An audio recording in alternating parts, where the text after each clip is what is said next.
Hello again, I'm Vassula Rydén. Today's subject will be on the prophecies of Russia. I've received over 20 prophecies on Russia since 1988 already. Now and then the Lord came and gave me some prophecies on Russia. The first prophecy that I received was before the fall of the communism. Actually, it was 2 years just before. Now, as we looked upon it, it was like impossible. We didn't know the time when all this will just crumble down, the communism in Russia. And it seems like as if it will never end. But then suddenly, the first prophecy I received on Russia was given by vision. A vision at the same time as when the Lord was speaking. Now, it was Jesus calling, and he says, Vassula, and he seemed to be in a very upset, if you want, manner of calling me, like he was grieved at the same time. Come and see, he called. When he said, come and see, he took me into the vision. He took my spirit into the vision to see in a metaphorical way the way he wanted to describe Russia's fall, Russia's betrayal, and Russia's turning into a communistic country and leaving her religion, which is Orthodoxy. Now, he said these words, come and see, one of your sisters is dead. Now, when the Lord gave me the name sister, I felt within me that calling Russia as a sister to me, I saw a woman. She is dead, Russia, he said. Your sister is lying dead in the desert. Now, he calls Russia his daughter. He calls Russia to me my sister. Why? Because probably I am Orthodox as well.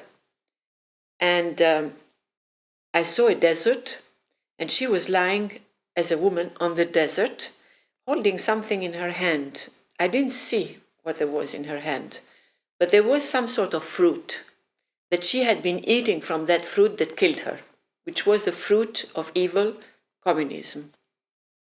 Now, she was still holding it in her hand, dead, but still holding it in her hand. When I heard the cry of our Lord, call Russia, your sister is dead, and he made me feel his heart of how upset he was about the whole thing, how grieved he was, plus at the same time he made me feel this special love he had for Russia. I wept. And I just couldn't stop crying because I remember seeing this awful scene, and I really felt that she was my sister there lying dead, helpless in the desert, tortured herself to death by her own fault. Now Jesus came and spoke to me in terms of hope. He said, don't cry, for I shall resurrect her as I have resurrected Lazarus. And already he said, I am near her. That was just 2 years before. I am near her heart, and I have put my hand on her heart to warm it, to revive her. And Russia will come up, he said, in his terms of speaking, and she will be the nation that will glorify me more than any other nation. Now, these were very powerful words, which we waited, and then after 2 years, and I want to also share this. He went on in the prophecy, a long prophecy about Russia, in the first prophecy, and I'll take a little bit out of it here and read it out to you. But then he said, I will transfigure her as I was transfigured. Now, prophecies are always difficult to explain, and sometimes I am very reluctant in explaining the prophecy that I myself received, because we know that Jesus always speaks, not always, but many times, speaks in metaphors. And I would hate to go wrong in explaining a prophecy, and then it doesn't come the way I explained it, but in another way, and then they will say to me, hey, your prophecy didn't come true, it came in another way. That would be my fault because I explained it wrongly. And so I just kept it as it was, but then I understood the word transfigure. I will transfigure her as I was transfigured. The communism date of the fall of the communism was the day of the feast of the transfiguration in Orthodoxy. So it was symbolic to use the word also transfigure, because in fact she was transfigured from this atheism, this forced atheism on her, into coming back into what she was before. Jesus, in that first message of Russia, described that Satan had blinded her with vanity and everything, and had made her sell all his gifts to her, all his gifts that he had given to Russia, meaning the churches. And in fact, yes, it was many of the churches were taken and transformed into publishing houses, printing houses, offices. There were no more churches there as such to be able to have the religion free. The priests were persecuted, they were hounded, they were killed, they were thrown in prison, and many of you knew that although they were there, they were hiding and practicing their religion in a secret way. So it was really torture for them. And Jesus said in that prophecy that don't worry, Russia will come back again, and she will rebuild the sanctuaries that I had offered her. And it was very interesting because I happened to be sent to Russia just then, when I was really living, I would say, the visions and the prophecy that Jesus has given me as a first prophecy on Russia. When I went to Russia, I was invited by certain priests who were open to ecumenism and about unity, and they asked me to speak in their church. So they had invited a few people, and I went among scaffolds. That means, I think I have the right word in English, ladders and paints and things that they are fixing up the church. And I went among these things to walk in the church because they were rebuilding. And they had told me, in fact, that that church was a printing press. And now they are rebuilding it into what it was before, renovating the frescoes on the walls and everything like that. So everything that the Lord had said in that prophecy had come true in already 2 years' time. And I would like to share here, although I have over 20 messages, prophecies on Russia, I will just take a few lines so that you see how the Lord speaks in metaphors about Russia. But at least Russia is really, although what's going on now in Russia looks terrible, and we'll talk about this in the end of this program, let me show you what the Lord has given us here.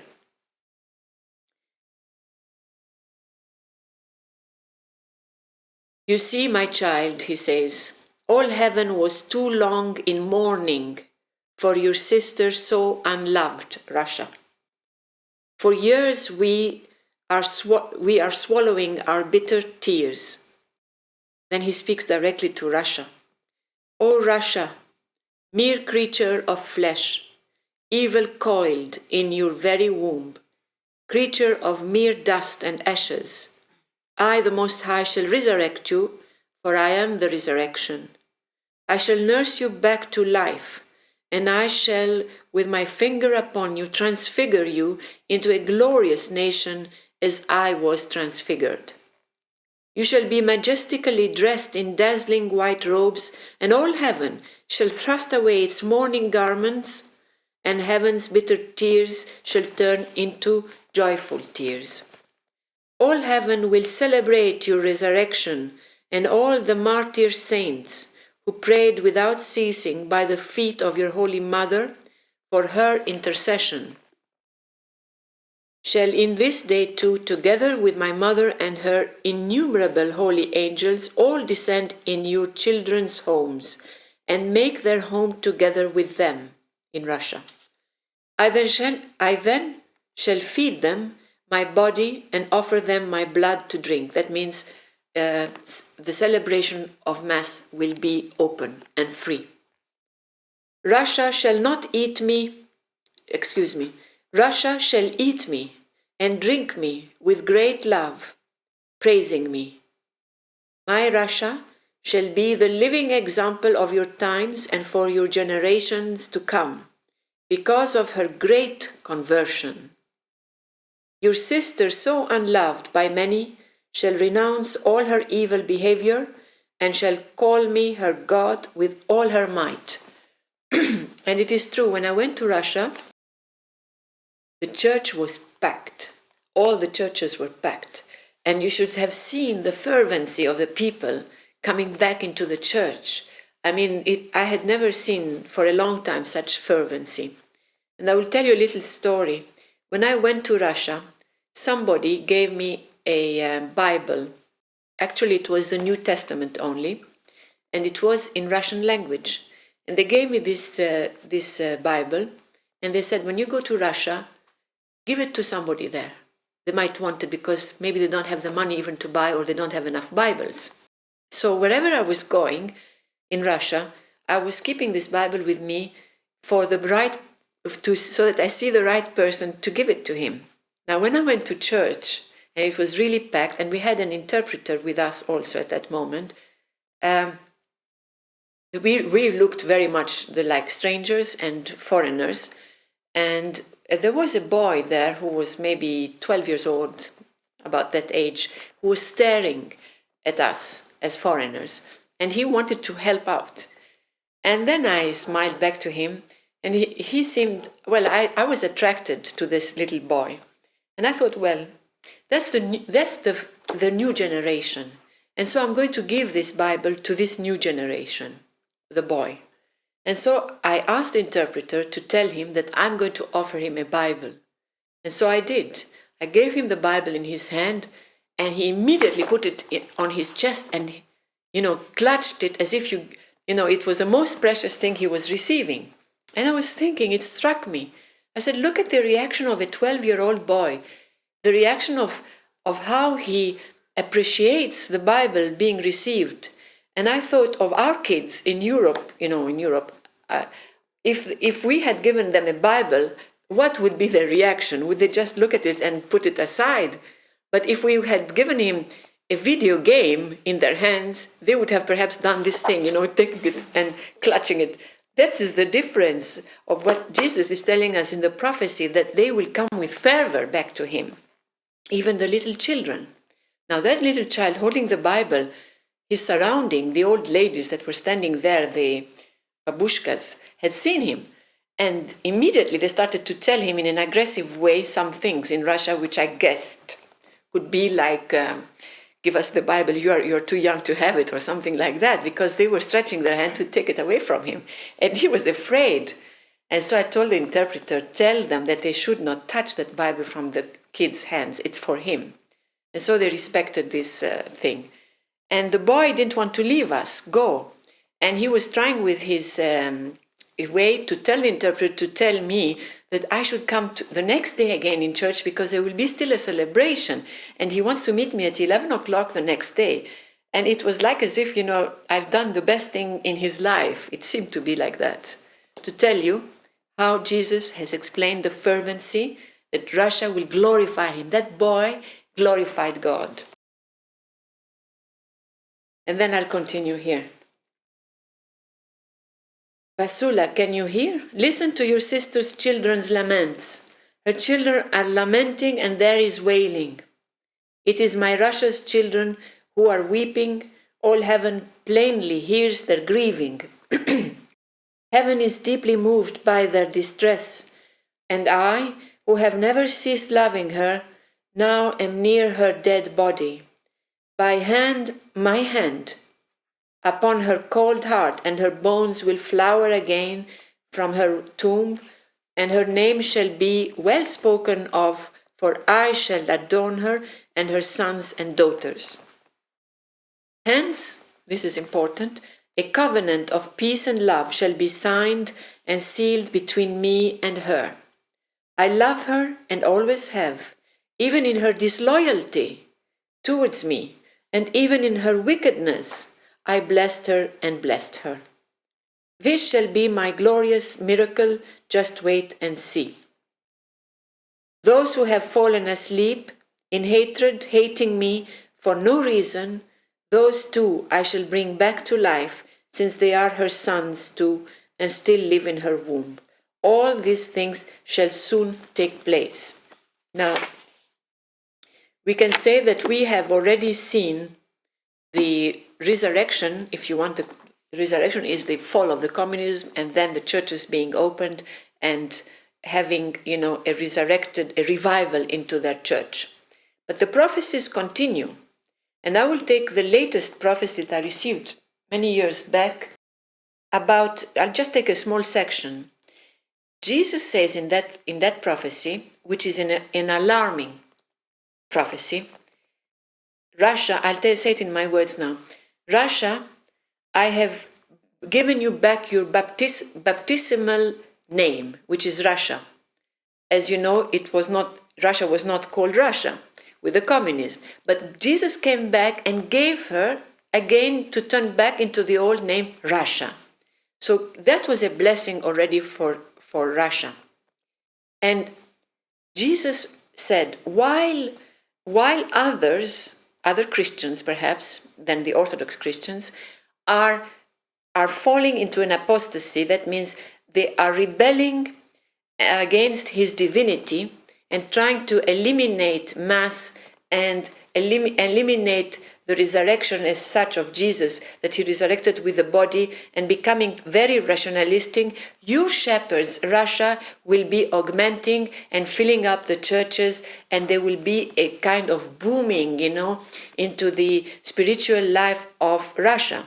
But also her sisters, he said, her sisters, which means Romania and places like, which were Orthodox, would also boom. Because I visited Romania, and it is true that in Romania, the monasteries were filled, were packed. We could see 500 young girls between the ages of 16 and 25 going to become nuns there and cloistered.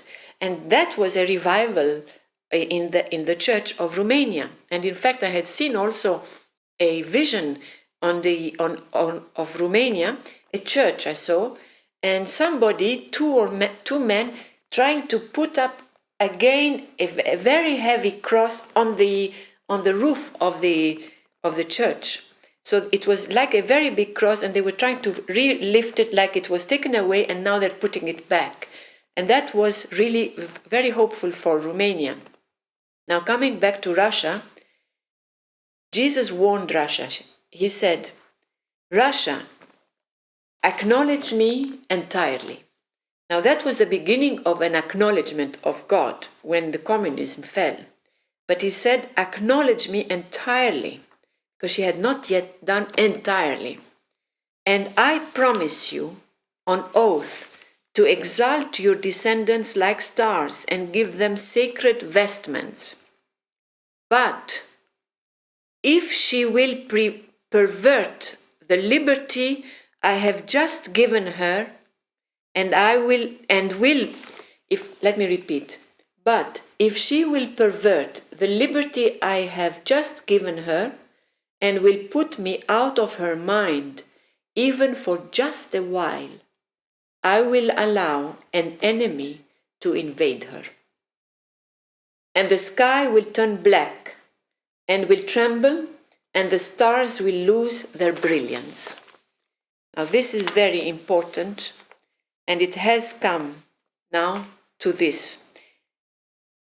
Jesus would not tolerate in Russia that just for a split moment she will just turn her eyes away and be unfaithful in her own manner, in a manner that will displease Jesus. And if she would do that, he says, if it's just for a mere moment, the sky will turn black and he will allow an enemy to invade her. And so, what we see today in Russia, it is not good. The best of the theologians, the best priests who are open for unity, and that is what Jesus wants today, unity of the church, they are being either excommunicated or killed. thrown out. This enemy, which is in Russia, it's an enemy. It is I don't know how to call it, but I will talk to you about it as with the apocalyptic words of the beast. When you read The True Life in God, Jesus calls a certain enemy the beast of the apocalypse. And there's the first beast and the second beast. And so it is through this beast, and I would like you to read the True Life in God messages to understand what we're talking about, that all this upheaval is being done in Russia. Why? To destroy the church. The enemy wants to destroy the church. The minute it starts Russia is lifting her head towards God, this enemy wants to completely destroy what good has already been done. Why? Perhaps because Russia was slightly unfaithful to Jesus for a mere second, maybe. And so Jesus says, you will go through that purification again, Russia. And it's a terrible purification because the best of the bests in Orthodoxy in Russia are being excommunicated or thrown away from their parishes. And so there is a kind of war going on in the church in Russia, and they are even more turned against unity. They don't want to know anything about unity because they want to have only the Orthodoxy as such. I mean, they don't want to talk about ecumenism. They are very close to that for the moment. Jesus says Russia will go through that purification, and yet Russia in the end will glorify him and will become the head of many nations. And this we are looking forward to because we all know through these prophecies that Russia, after this purification, Jesus has promised will glorify him anyway. But in the message, which is a lengthy message about Russia, saying that if you turn your face away for just a moment, I will let this enemy invade you and destroy you. Then you'll come back to your senses, he says, and then everything will be all right and you will glorify me. So Russia, he says, would you want to glorify me with my peace terms or by fire? And it was a question mark. And today it seems that Russia is going through fire again. But in the end, he says, you will become the head of many nations. That means not in a government way, but it means in a spiritual way, you will be an example to the others. And this is what I want to finish with. Still, Russia will be the nation that will glorify God more than any other nation. And we have to pray for Russia, and we should pray for the total conversion for Russia, and so that this enemy that is really destroying the best of the best people should just be eliminated. But that is also from God and God's grace. I bless you all, and may God keep you. Bye.